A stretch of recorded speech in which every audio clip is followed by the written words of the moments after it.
Friend, तो आज हम देखेंगे छोटा नागपुर पठार। ठीक है फ्रेंड, छोटा नागपुर पठार का विस्तार कहाँ है? झारखंड, छत्तीसगढ़, पश्चिम बंगाल, दक्षिण बिहार तक उसका फैलाव है। और उसके बारे में एक एक क्वेश्चन हम देखेंगे। और मोस्ट इम्पोर्टेंट छोटे नागपुर पठार से है। आपको छोटा नागपुर पठार से कोई भी क्वेश्चन अगर आए तो आप इजीली उसको आप सही ट्रिक लगाएं पेपर में, ताकि आपका अंकन बने।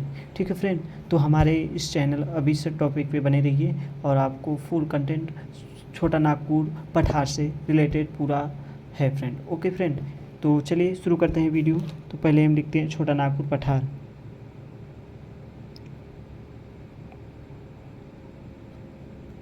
पठार, देखो इसका विस्तार,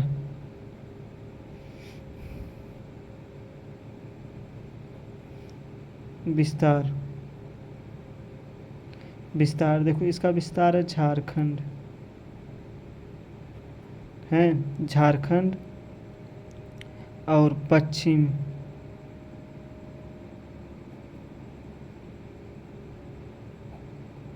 बंगाल, पश्चिम बंगाल,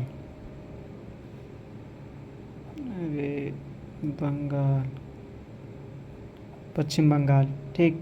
और छत्तीसगढ़,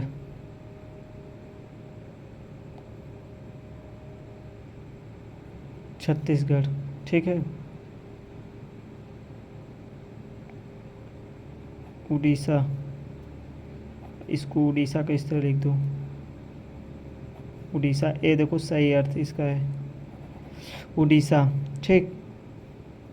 इसका विस्तार है। और फिर इसके बाद देखिए यहाँ पर लोहा, कोयला, और लोहा, कोयला, मैग्नीज, मैग्नीज, इस सब का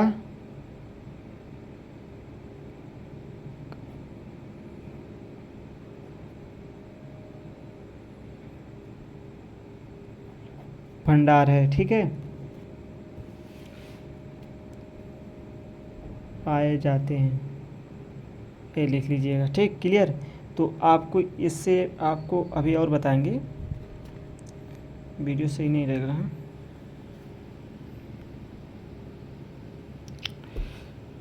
रखने वाला नहीं है। तो अभी छोटा नागपुर पठार से और है, यहाँ देखिए। फिर इसके बाद छोटे नागपुर पठार से, छोटे नागपुर पठार से देखो, छोटा नागपुर पठार को, छोटा नागपुर पठार से और है रिलेटेड। देखिए वहाँ से स्वर्ण रेखा नदी एक है, जो स्वर्ण रेखा नदी, इसका ये झारखंड से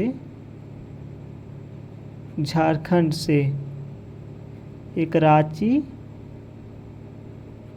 जिला है, जो ठीक है, जिला है, ठीक है। झारखंड रांची जिला से इसका ये छोटा नागपुर पठार से निकलते हुए झारखंड रांची जिला से होते हुए पश्चिम बंगाल खाड़ी में गिरती है, ठीक है। तो ये स्वर्ण रेखा नदी, ठीक है। और यही स्वर्ण रेखा नदी पे हुडरू जलप्रपात है, जलप्रपात, सॉरी, हाँ, हुडरू जलप्रपात है, ठीक है, स्थित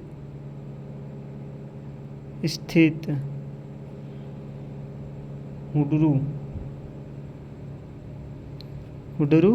जल, लग रहा है ना फ्रेंड, जल है।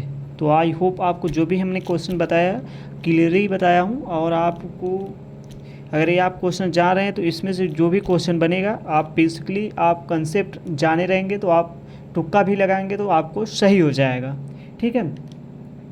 और ये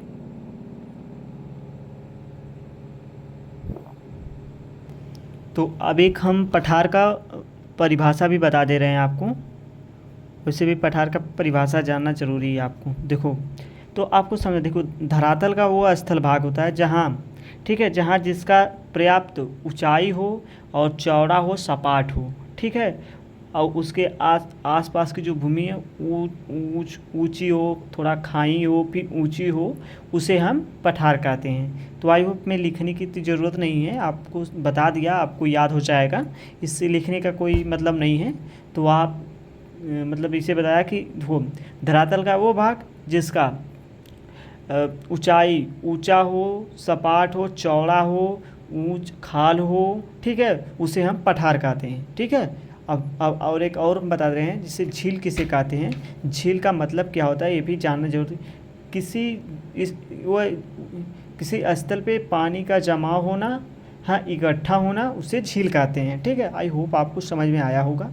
तो हम अगली वीडियो मिलते हैं। सब्सक्राइब माय यूट्यूब चैनल अभी से टॉपिक, और हम अदर वीडियो भी बताएंगे, जैसे पॉलिटिक बताएंगे, प्लस जो भी कम्पिटिटिव एग्जाम का जीएस का जितनी होता है, जीएस का जो भी मेन पॉइंट होता है, मैं सब यूट्यूब पे अपने बताऊंगा।